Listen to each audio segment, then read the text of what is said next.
Hello and welcome back to another edition of Alopecia in Life. My name is Christine. I'm grateful to have you with me.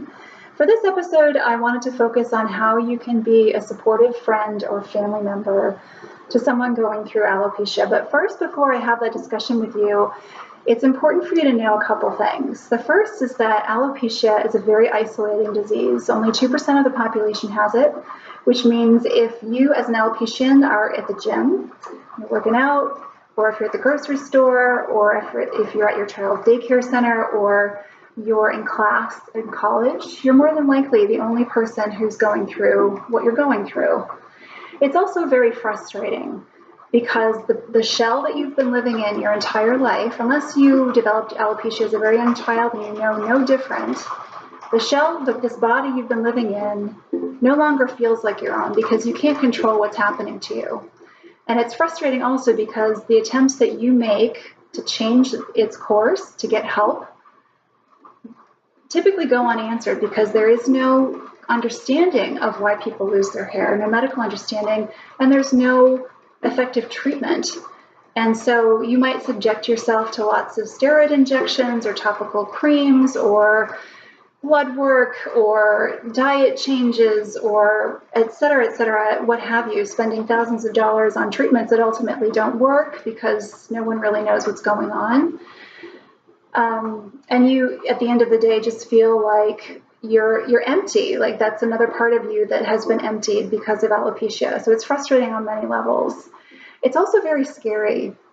I remember when I was going through the initial stages of alopecia, I was terrified that I was never going to find someone to love me, that I would never find a boyfriend, that I would never attain the professional or personal goals that I had for myself.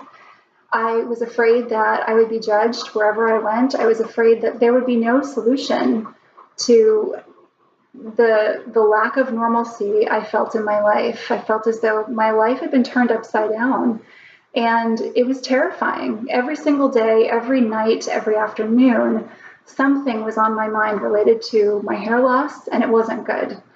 And I know I carried that negative perception of all those negative feelings around with me, and it changed who I was. And that's the other thing about alopecia is that you think you know who you are. You think you understand your life until something life-altering comes in and interrupts your life as you know it.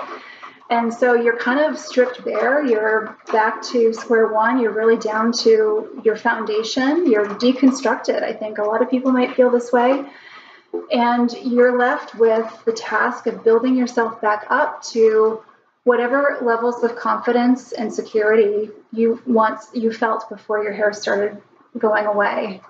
So those four things I think are really important to understand as you're supporting someone with alopecia, because I think, at least from my experience, when I look back and as being objective as I can, it's always difficult when it's yourself, but as objective as I can, I think when I was calling my friends on the West Coast, for example, at midnight because more hair had fallen out on my pillow, or I had a really negative conversation with a doctor that day, or was calling my mom in tears because I couldn't sleep for the 5th night in a row because my hair was falling out and I didn't know what to do. I was losing more hair by the day.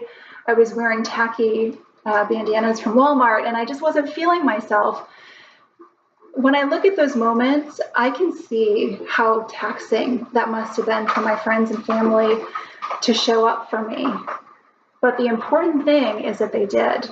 And that is what I would like you to take away from this episode, is that you don't have to know the best doctors. You don't have to know the right things to say. You don't have to know the right treatments because really they don't exist right now, unfortunately, but I'm sure they will someday. They don't now though. And so by just showing up and being present with someone is the greatest gift, because it not only shows them that they're not alone, it shows them that they can unload and perhaps not carry some of the emotional burden that they're carrying. It also shows them that you are not scared of alopecia, that you're not afraid of what's happening to them, and that you love them and care for them and will support them no matter what, which helps to reassure when someone is feeling terrified about all the changes happening in their lives. And it also helps them feel like at least something in their lives is stable and constant when everything else feels as though it's changing and being turned upside down. And so hopefully you feel that these are skills that you already possess as human beings and people who love and care for the people in your lives who have alopecia. And these things come naturally. And again, it's not rocket science from my perspective. What has helped me the most through my most difficult times has simply been the friend who has put aside whatever she or he was doing at the time to show me that they cared and that they understood, even if they didn't, and that they were there for me no matter what. So for all of you who are supporting people with alopecia, I thank you, and I thank my friends and family as well. Without you guys, I wouldn't be able to be here and sharing experiences with other people in hopes that they can be supported as well. So if you would like to comment on anything that I've said today, please do so. Please also follow me on YouTube at Alopecia Life. Please visit my website at alopecianlife.wordpress.com. And please also remember, there's a lot of life to live and a lot of love to give, even when you don't have hair. Thank you so much. I'll see you next time. Bye-bye.